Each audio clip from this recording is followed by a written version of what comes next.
আসসালামু আলাইকুম বন্ধুরা, কেমন আছেন? আশা করি ভালো আছেন। আপনারা নিশ্চয়ই এই দৃশ্যটি দেখে বুঝতে পারছেন যে আমি আপনাদেরকে পুরানো ঢাকার ভিক্টোরিয়া পার্ক অথবা বর্তমানে বাহাদুর শাহ পার্ক নামে পরিচিত সেই এলাকায় আছি। দেখাচ্ছি আপনাদেরকে এই এলাকায় যে অবস্থিত ইতিহাসের অন্যতম একটি সাক্ষী পানির ট্যাঙ্ক। এই পানির ট্যাঙ্কটি জানা যায় যে ব্রিটিশ আমলের তৈরি। তখনকার এই ঢাকার জনসাধারণের জন্য পানির সমস্যা সমাধানের জন্য তখনকার সরকার এই পানির ট্যাঙ্কটি নির্মাণ করে এবং পরবর্তী সময় এই পানির ট্যাঙ্কটি বর্তমানে অবহেলায় অযত্নে এটা একেবারেই ধ্বংসের মুখে চলে গেছে এবং পানির ট্যাঙ্কটি এখন আর আগের মতো ব্যবহার হচ্ছে না। তবে পানির ট্যাঙ্কির নিচে একটি মাজার দেখতে পাওয়া যায়। এই মাজারটি এই পানির ট্যাঙ্কের নিচেই অবস্থিত এবং আশেপাশে যেই অবস্থা তাতে এই যে ইতিহাস, আমাদের দেশের যে অত্যন্ত গুরুত্বপূর্ণ যেই ইতিহাস, সেই ইতিহাসটি কিন্তু এখন মুছে যেতে চলেছে। মানুষ এই ইতিহাস থেকে যে কিছু তথ্য জানবে সেই অবকাশ কিন্তু এখন আর ওভাবে নেই। তো চারপাশেই বুঝতে পারছেন যে ভিক্টোরিয়া পার্ক এমনিতে একটি কোলাহল এবং যানজট, অনেক ব্যস্ততম একটি এলাকা এবং সেখানে এই ইতিহাসের এই সাক্ষীটি যদি মুছে যায় বা আমরা যদি আমাদের ভবিষ্যৎ প্রজন্ম যদি এটা ভুলে যায়, তাহলে আমরা ইতিহাস থেকে অনেক কিছু আমরা জানতে পারবো না, আমাদের ভবিষ্যৎ প্রজন্ম জানতে পারবে না। আমি আপনাদেরকে এখন যেটা দেখাচ্ছি যেটা হচ্ছে ভিক্টোরিয়া পার্ক অথবা বাহাদুর শাহ পার্কের মাঝখানে যেই ঐতিহাসিক স্মৃতিসৌধটি।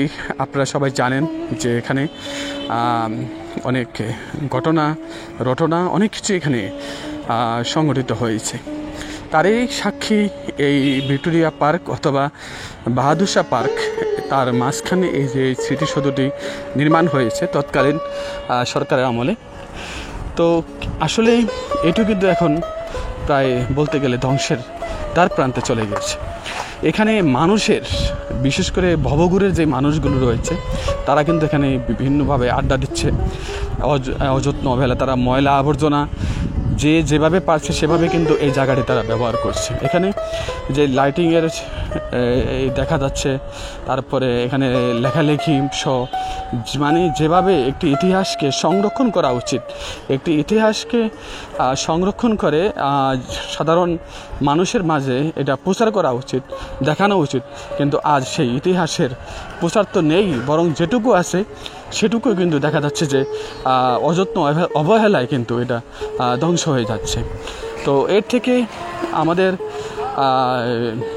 কী উপায়, আমরা কি পেতে পারি, এই বিষয়টি সংশ্লিষ্ট কর্তৃপক্ষ হয়তোবা বিবেচনা করবেন এবং এই ভিক্টোরিয়া পার্ক অথবা বাহাদুর শাহ পার্ক এর চারপাশে বা এর ভিতরে যেভাবে অযত্ন অবহেলায় লোকজন, বিশেষ করে ভবঘুরের লোকজন যে আড্ডা রয়েছে, এই আড্ডা বন্ধ করতে হবে এবং বিশেষ করে যারা শিক্ষার্থী রয়েছে তারা যাতে এখানে এসে তাদের ইতিহাস সম্পর্কে জানতে পারে, বুঝতে পারে, ভবিষ্যৎ প্রজন্ম যাতে ইতিহাস সম্পর্কে জানতে পারে, বুঝতে পারে, এই বিষয়টি সংশ্লিষ্ট কর্তৃপক্ষ নজর দিবেন এবং সেভাবে কিন্তু এই বাহাদুর শাহ পার্কে গড়ে তুলতে পারবেন।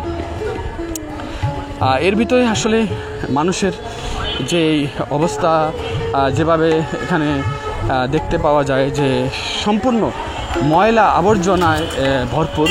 আমরা এর আগেও বেশ কিছু নিদর্শন আপনাদেরকে, আমরা এই ঢাকা শহরের বেশ কিছু নিদর্শন আমরা আপনাদেরকে দেখিয়েছি।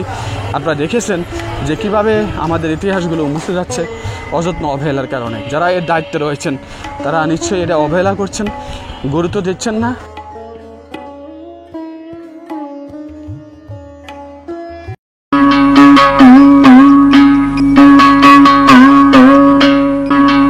একতারা সুর বিশ্বজুড়ে।